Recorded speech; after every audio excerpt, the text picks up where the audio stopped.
ഹരി ഓം.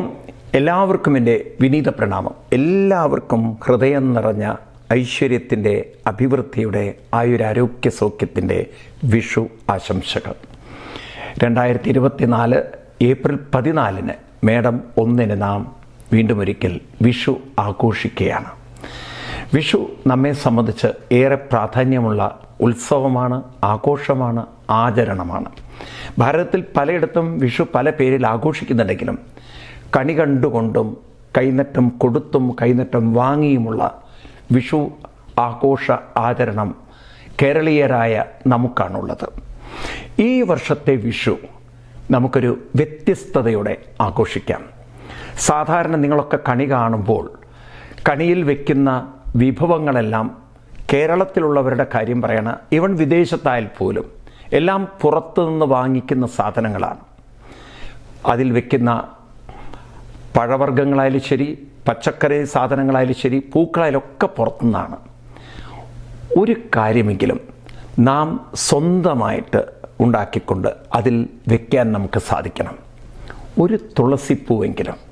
നിങ്ങൾക്കറിയാലോ, ഭഗവാൻ ശ്രീകൃഷ്ണനെ ഒരിക്കൽ സത്യഭാമാദേവി തൻ്റെ സ്വർണം കൊണ്ട് ഒന്ന് തുലാഭാരം തൂക്കാൻ വേണ്ടിയിട്ട് നോക്കിയെന്നും എത്ര സ്വർണ്ണം ഇട്ടിട്ടും ആ സ്വർണത്തിനെ കൃഷ്ണന് തുല്യം തൂക്കാൻ സാധിച്ചില്ല എന്നാണ്. അതായത് സ്വർണം തികയാതെ വന്നു. രുക്മിണീ ദേവി ഇത് കണ്ടുകൊണ്ട് ആ സ്വർണം മുഴുവൻ മാറ്റി ഒരു തുളസി ഇല വെച്ചുകൊണ്ട് ആ തുലാഭാര തട്ടിൽ വെച്ചതും കൃഷ്ണനും ആ തുളസി ഇല വെച്ച തട്ടും തുല്യമായി നിന്നു എന്നാണ്. കൃഷ്ണന് തുല്യമാണ് തുളസി. ഇപ്പം നമ്മുടെ വീട്ടിൽ ചട്ടിയിൽ വെച്ചിട്ട്, ഇപ്പോൾ ഫ്ലാറ്റിലൊക്കെ താമസിക്കുന്നവർ ചട്ടിയിൽ വെച്ചിട്ട് ഒരു തുളസിയെങ്കിലും ഭഗവാന് സമർപ്പിക്കുക. സ്വന്തമായിട്ട് നിങ്ങൾ തന്നെ വെച്ചു പിടിപ്പിച്ചത്. അതാണ് ഭഗവാന് ഏറെ പ്രിയപ്പെട്ടതും.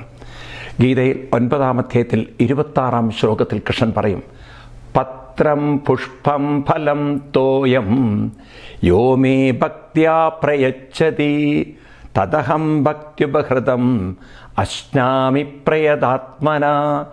നിങ്ങൾ ഭക്തിയോടുകൂടി നിങ്ങൾ തന്നെ കൃഷി ചെയ്ത്, അല്ലെങ്കിൽ നിങ്ങൾ തന്നെ ഉണ്ടാക്കിയെടുത്ത ഒരു തുളസി ഇല, പഴം, ഏതെങ്കിലും ഒരു പച്ചക്കറി. ഇനിയിപ്പോൾ നിങ്ങളുടെ വീട്ടിൽ ഫ്ലാറ്റിൽ താമസിക്കുന്നവർക്ക് പോലും പച്ചമുളകൊക്കെ ഉണ്ടാക്കാമല്ലോ.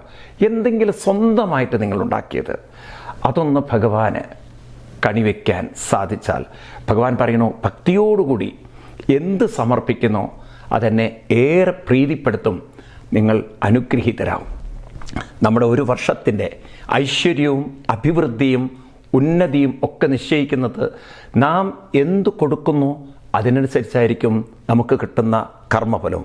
കർമ്മണ്യേവാധികാരസ്തേ മാ ഫലേഷു കഥാചന മാ കർമ്മഫലഹേതുർഭൂ മാതേ സങ്കോസ്ത് കർമ്മണി. ഗീതയിൽ 2-ാം അധ്യായത്തിൽ 47-ാം ശ്ലോകത്തിൽ കൃഷ്ണൻ പറയും, നിങ്ങളെന്ത് കർമ്മം ചെയ്തു, നിങ്ങൾ അങ്ങോട്ടെന്ത് കൊടുക്കുന്നോ അതിന് തുല്യമായിരിക്കും നിങ്ങൾക്ക് കിട്ടുന്നത്.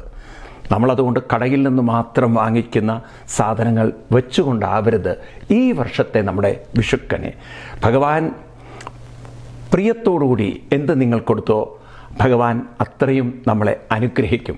ഭാഗവതത്തിൽ കൃഷ്ണൻ ഓർമ്മിപ്പിക്കും, അവനവൻ്റെ ജീവിതത്തിൽ ഏറ്റവും വലിയ സമ്പത്ത് തസ്മാൽ സംപൂജയത് കർമ്മ. ഏറ്റവും ശ്രേഷ്ഠം അവനവൻ ചെയ്യുന്ന പ്രവൃത്തിയും അവനവൻ നൽകുന്നതുമാണ്, നമ്മൾ കൊടുക്കുന്നതൊക്കെയാണ്. അതാണ് ഭഗവാൻ ഏറ്റവും സന്തോഷിപ്പിക്കുന്നത്. അതുകൊണ്ട് ഈ വർഷത്തെ നമ്മുടെ വിഷുക്കണിയിൽ നമ്മുടെ വീട്ടിൽ തന്നെ ഉള്ള ഒരു തുളസി ഇലയെങ്കിലും വെക്കാൻ നമുക്ക് സാധിക്കട്ടെ. അപ്പോൾ നിങ്ങളോട് എനിക്കൊരു വിനീതമായ ഒരു അപേക്ഷയും കൂടിയുണ്ട്. ഈ വർഷത്തെ വിഷുക്കണിക്കൊരു പ്രത്യേകത ഉണ്ട്. ഈ വർഷത്തെ വിഷുക്കണി സമയത്താണ് രാമനവമി ആഘോഷം വരുന്നത്. ഏപ്രിൽ 9-ാം തീയതി രാമനവമി ആഘോഷം ആരംഭിച്ച് ഏപ്രിൽ 17-നാണ് ശ്രീരാമ ജയന്തി.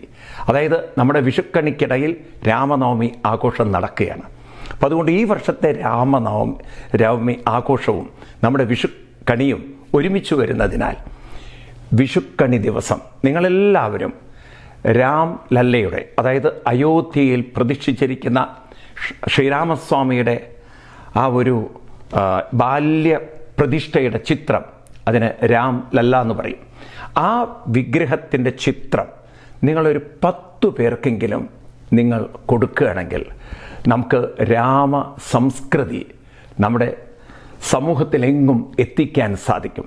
എല്ലാവരുടെ വീട്ടിലും ആ രാമസംസ്കാരം, ചിരപുരാതനമായ രാമസംസ്കാരം, അത് നിങ്ങൾ തെറ്റായി ധരിക്കരുത്.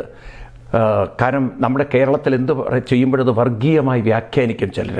എന്തിനാണ് നമ്മൾ രാമസംസ്കാരം? നിങ്ങൾ നോക്കൂ, രത്നാകരനെ മഹാ ഋഷിയാക്കി മാറ്റിയ സംസ്കാരമാണ് രാമസംസ്കാരം. അതുപോലെ ശബരീദേവി, എത്രയെത്ര മഹാന്മാർ. നമ്മുടെ ഭാരതത്തിൻ്റെ രാഷ്ട്രപിതാവായിരുന്ന ഗാന്ധിജി എപ്പോഴും ചൊല്ലിക്കൊണ്ട് നടന്ന മന്ത്രമാണ് രാമ രാമ രാമ. അത്ര മഹത്തായ ഒരു സംസ്കാരം. ഇപ്പോഴും ഗാന്ധി ജയന്തി ദിവസം പാടുന്ന പാട്ട് രഘുപതി രാഘവ രാജാറാം എന്നല്ലേ? ആ രാമനെക്കുറിച്ച് തന്നെയല്ലേ? അപ്പം അതുകൊണ്ട് രാം ലല്ലയുടെ ഫോട്ടോ ഒരു 10 പേർക്കെങ്കിലും നിങ്ങൾ നൽകണം. എല്ലാ ഓർഗനൈസേഷനും ഈ പ്രാവശ്യത്തെ വിഷു ആഘോഷത്തിൻ്റെ വിഷുക്കണി കൈനീട്ടം രാം ലല്ലയുടെ ഫോട്ടോ കൊടുത്തുകൊണ്ടായിരിക്കണം. എല്ലാവർക്കും ഐശ്വര്യത്തിൻ്റെയും അഭിവൃദ്ധിയുടെയും അനുഗ്രഹത്തിൻ്റെയും വിഷുക്കണി ആശംസകളും അതേപോലെ രാമനവമി ആശംസകളും നേർന്നുകൊണ്ട് നിർത്തട്ടെ. ഹരി ഓം, പ്രണാമം.